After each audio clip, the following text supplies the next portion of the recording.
I'm going to tell a story about the 90s, about what my life was like back in the 90s. So I'll take you through it. So, and I want to be able to walk around, because Rollins walks around, right?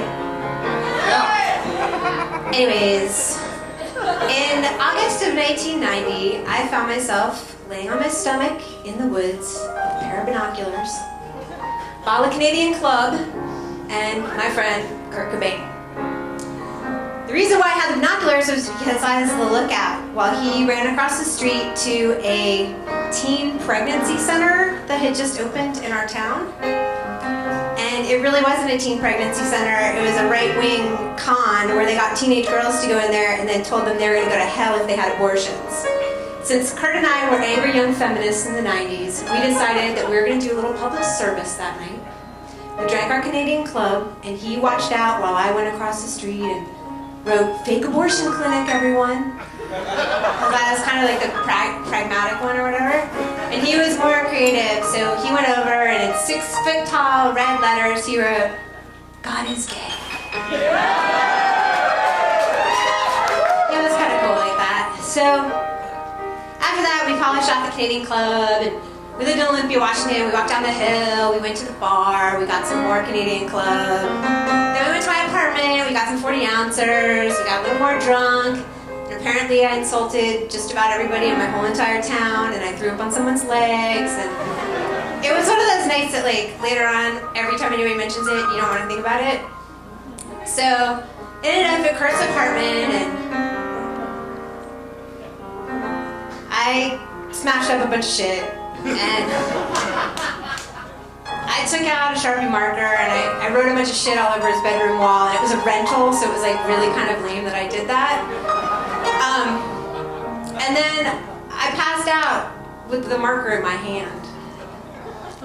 And I woke up and I had one of those hangovers where you think that if you walk in the next room there could be a dead body in there. So I wasn't that happy when 6 months later, Kurt called me up and said, "Hey, do you remember that night?" And I was like, because even though I fell asleep with my clothes on, every time in my head, when I thought about that night, this is what I saw. Yeah, it's not pretty, is it? So then Kurt's like, "Well, there's this thing that you wrote on my wall, and it was actually kind of cool, and I want to use it as a lyric in one of my songs." And I was like, as long as I can get out of this conversation and not think about anymore, I'm totally cool. So you can use whatever you want. And then I hung up and I was like, how the fuck is he gonna use "Kurt Smells Like Teen Spirit" as a lyric?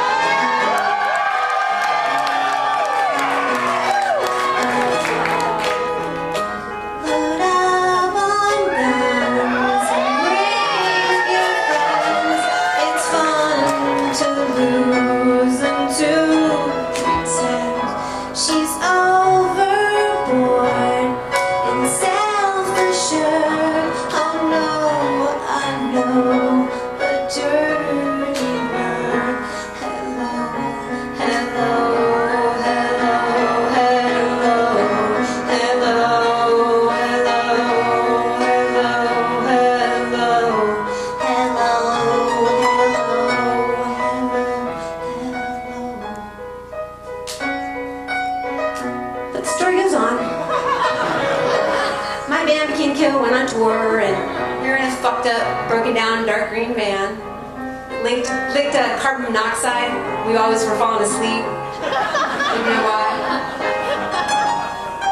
Anyways, the album came out, Smells Like Teen Spirit, and it was fucking everywhere. Turn on the radio, there it was. Looked out in the crowd, there was a t-shirt. Everywhere we went, the video was playing. On every single, like, billboard, every freeway I drove onto, this is what I thought I saw. Is it gonna show? Yeah, fun being me. So our band eventually broke down and wouldn't run anymore. The mechanic said that we needed $1,000 to get it going again, so I did what any any self-respecting feminist artist in the 90s would do, and I got the job stripping. So this one day, me and my band Kinko played a daytime show at Fort Reno Park with a hardcore band called Mutton Chops. I was none too happy about having to open for these stupid white hardcore boys. But I kind of warmed up to them. I gave them one of my fanzines, and Eddie, the lead singer from Mutton Chops, came up to me and he was like, "Hey, what can us guys do to help you feminists?" So later that night, I was standing at the bar in my thong and counting out my ones. And I saw over at the door 5 guys with black jeans and wallet chains, grease in their hair. And I realized that Eddie had figured out how he could help us feminist girls. It was Mutton Chops. And I was gonna have to strip in front of a hardcore band that I just explained feminism to 4 hours before. I wanted to run, I wanted to hide, but I looked over at the stage and I saw Cassie, the dancer who always danced to the Red Hot Chili Peppers, was coming down off the stage, and if I didn't make it up to the stage in 30 seconds, I was gonna lose my job, and I wasn't gonna get the engine fixed, and I wasn't gonna get to go on tour. So I decided to fucking suck it up, get up there, do my thing. And I was like, you know what's gonna make this better for me? I'm gonna do my Janet Jackson set. I'm gonna start with Control. I'm gonna do When I Think of You and then Black Cat at the end, where I crawl around on the stage. I'm gonna take control and I'm not gonna freak out. This is gonna be fun. I'm gonna keep my head up until I crawl around on the stage. It's all gonna be good. Walking up there in my Kenny heels. And I look over, and Eddie from Mutton Chops is putting a fucking dollar into the fucking jukebox.